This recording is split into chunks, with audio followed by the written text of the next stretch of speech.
Candidate already जीत गई है, सिर्फ थोड़ी देर बाकी है। ये दुशासन को हटाने के लिए अब बांग्लादेश जाने के लिए वो तैयार हो रही है। अच्छा, बांग्लादेश। हाँ, बीजेपी सरकार बना रही है, 87 पर आगे चल रही है। चारू प्रज्ञा, असम में तो लगभग पूरा सुपड़ा साफ कर दिया आपने। चारू प्रज्ञा, मैया की जय। इस बार चुनाव का प्रचार कर रहे थे और जिस प्रकार से भीड़ उमड़ रही थी, उनके साथ मोदी जी का नाम लेने के लिए, नाचने गाने के लिए, असम की बातें करने के लिए, ये भी संकेत बहुत पहले से ही आ रहे थे। मेरे को नहीं लगता कि मैंने इन माय लिविंग मेमोरी इस टाइप का इलेक्शन कैंपेन कभी भी देखा हो। It was heart warming.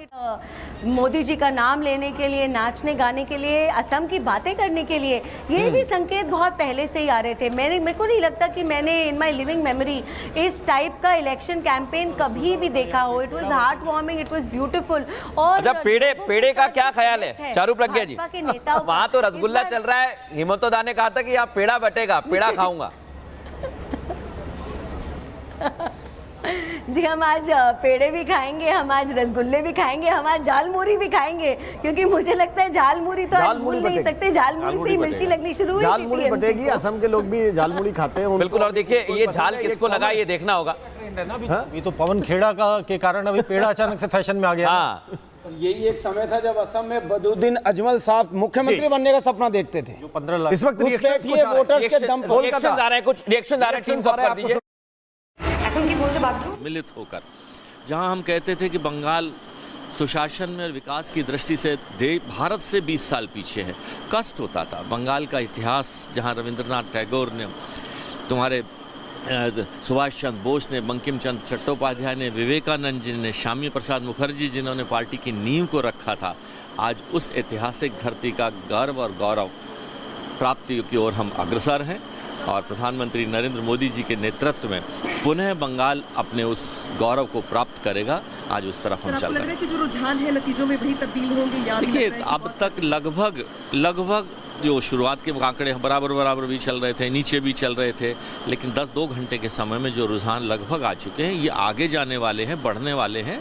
हम लोग 175-180 सीटों से 200 के बीच में की सीटें तक हम जाएंगे, और कोई बड़ी बात नहीं है, 200 भी क्रॉस कर जाएं। तो यहाँ पे महेश शर्मा जी जो है वो उत्साहित हैं। महेश शर्मा बोल रहे थे यहाँ पर। इस समय हमारे साथ जो आंकड़े सामने आ रहे हैं वो चौंकाने वाले हैं। शतक, मृदुल शतक आप जो देख पा रहे हैं, शतक देखिए, बीजेपी का शतक, 100 रुझानों में शतक है। पश्चिम बंगाल में जो विवेक इस वक्त बता रहे हैं, 100 सीटों पर आगे चल रही है। और नील बसु इस समय स्टूडियो में हमारे साथ आ गए। नील बसु जी का फ्रेम अप है, तो नील बसु जी बताइए, क्या इस समय लग रहा है कि ममता बनर्जी की सरकार जा रही है? अर्ली ट्रेंड्स है, ये एकदम अर्ली ट्रेंड्स है। 11 बजा है अभी, अर्ली ट्रेंड्स है। और सबसे ज़्यादा इम्पोर्टेंट बात यही है कि भवानीपुर में अभी ममता बनर्जी लीड कर रहे हैं और भवानीपुर को ही फॉलो करेगा पूरा वेस्ट। लेकिन बंगाल प्रेसिडेंसी में आप देखिए ना क्या हो रहा है, 50-50 है। पिछली बार 92 आप जीते थे। हाँ, ये तो पहला ट्रेंड है। थोड़ा 12:30-1 बजे तक रुकिए, देखते हैं क्या होता है। हम भी स्टूडियो में हैं, आप लोग भी स्टूडियो में हैं, देखिए ना। भवानीपुर में अभी ममता बनर्जी लीड कर रहा है। अगर सारे बंगाल अभी लीड कर रहा है। अगर सारे बंगाल का ट्रेंड अर्ली है तो भवानीपुर का लेट हो गया क्या? नहीं, क्या वो भी अर्ली है? कुछ भी अर्ली नहीं है, जाएगा। कुछ भी अर्ली नहीं है। रुकिए ना, थोड़ा रुकिए। हम भी स्टूडियो में है, आप लोग भी स्टूडियो में, देखते हैं जा रहे हैं। अब तो बैठना ही पड़ेगा आपको। चंद्र प्रकाश जी क्या कह रहे हैं? चंद्र प्रकाश जी, कांग्रेस के कार्यकर्ता तो इंतजार करिए, अभी 2 घंटे का समय मांगे। करने के लिए हमारे पास अभी 2-4 दिन और भी हैं। अभी बहुत सारे दिन है हमारे पास इंतजार। एक चारू प्रज्ञा से कमेंट ले लेते हैं। चारू प्रज्ञा, नील बसु जी कह रहे हैं these are early trends, you have to wait. वो कह रहे हैं इंतजार करिए अभी। देखिए ना कितना कन्वीनियंट है। जहाँ पर लीड कर रहे हैं वहाँ पर क्लियर है, जहाँ पर ट्रेल कर रहे हैं वहाँ पर अर्ली ट्रेंड डिक्लेयर कर दिए हैं। देखिए, मैं ना ट्रेंड्स पर जा रही हूँ ना लीड पर जा रही हूँ आपकी। मैं सिर्फ एक बात पर जा रही हूँ, इस बार जिस नंबर में आकर जनता ने वोट किया वो वोट आपके खिलाफ था। हर एक बयान जब कोई वोट डालकर आया, बाहर आके खड़ा हुआ, वो आपके खिलाफ था। और अगर आपको हार का डर नहीं होता, कभी आपने सुना है रीपोल का भी रीपोल हो रहा है? इस बार पश्चिम बंगाल में रीपोल होने के बाद भी रीपोल होने जा रहा है। ये आपको साफ दिखा देता है कि टीएमसी डरी हुई है। डरी हुई पॉलिटिकल पार्टीज ही दूसरों के बटन पर टेप लगाकर घूमती है। डरी हुई पॉलिटिकल पार्टी ही रीपोल के बाद भी रीपोल कराती है, क्योंकि हिम्मत ही नहीं है आप में हिम्मत ही नहीं है कि इलेक्शन फ्री और फेयर हो जाए। एक सवाल है कि 12 बजे ही आधार है, 2 घंटे का ही आधार मैं है तो कि रुक जाइए। आपकी हरकतों पर जा रही हूँ, 12 बजे से मैं तो ट्रेन आपकी देखना हरकतों पड़ेगा पर जा रही हूँ।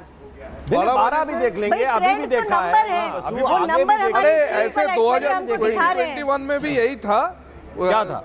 बीजेपी पहले लीड कर रहा था, उससे उसका बाद टीएमसी लीड किया। ये क्या कोई नया बात नहीं है, ये हर इलेक्शन में ही होता है। लेकिन आपके पास आपकी रिपोर्ट क्या कह रही है नील बासु जी? देखिए ना, 12 बजे के बाद हम तो बता रहे हैं जीतेगा ही जीतेगा। तो हिंदू वोट कंसोलिडेट हुआ कि नहीं हुआ ये बताइए। कुछ नहीं है, कोई पोलराइजेशन नहीं होता है वेस्ट बंगाल में। कोई हिंदू लोग भी polarization नहीं होता है। आदमी है, मुसलमान तो लोग ये भी बताइए आदमी है, सब एक। घुसपैठियों का मुद्दा चला नहीं चला? फिर फलता में जो लोग बोल रहे थे वो पागल थे, हाँ? कह रहे थे फलता कि में भाई तो आकर इलेक्शन कि वो जहांगीर जो है वो हिंदू हो गया, 21 धर्म पूछ के मार रहा है। देखते हैं क्या बड़ी होता खबर, है। बड़ी खबर। अगर वो हिंदू पूछकर मार रहा है तो क्यों मार रहा था? लगातार पीछे हैं, लगातार एमके स्टालिन कोलाथुर सीट से पीछे हैं। टीवीके के उम्मीदवार से पीछे चल रहे हैं एमके स्टालिन, उदयनिधि स्टालिन भी पीछे चल रहे हैं। ये भी जानकारी इस वक्त मिल रही है। एमके स्टालिन, एक उदयनिधि बड़ा- स्टालिन दोनों पीछे चल रहे हैं। बंगाल में परिवर्तन तय है, यह अपराजिता सारंगी का बयान आया है। बहुत बड़ी बात है। हमारी सहयोगी ने उनसे बातचीत की है और उन्होंने कहा है कि इस चुनाव में अच्छा करने जा रहे हैं और इस चुनाव में परिवर्तन आने वाला है, सुशासन आने वाला है, ये दावे किए जा रहे हैं। लेकिन आंकड़े आपको बता देता हूं, इस समय असम में बीजेपी ने रुझानों में बहुमत का आंकड़ा छू लिया है और बंगाल में 102 पर आगे चल रही है, 81 पर टीएमसी आगे चल रही है। विवेक, बिल्कुल टीएमसी, और सबसे बड़ी बात है कि शतक पार कर चुकी है। लेकिन जो इलेक्शन कमीशन का जो डेटा है उसमें वेस्ट बंगाल को अगर आप देखें करीब से, तो बीजेपी के पास अभी 48 यानी 48 है और तृणमूल कांग्रेस को 26 और बीजेपीएम को मिला ले तो 27। और इसमें और एक और बड़ी खबर आ गई है, देखिए रिपब्लिक बांग्ला के नजरिए से कि बीजेपी 102, टीएमसी 81 सीटों पर आगे, फासला बढ़ते जा रहा है और यही अब तय होगा रिजल्ट के तौर पर, परिणाम के तौर पर कि आगे क्या होना है। एक कहावत है बिरदुल कि सुबह का सवेरा बताता है कि दिन कैसा होगा, रुझान बता रहे हैं परिणाम कैसा होगा। बिल्कुल। और देखिए धीरे धीरे नंबर्स बदल रहे हैं, नंबर्स क्या जा रहे हैं, लेकिन फाइट है, फाइट है।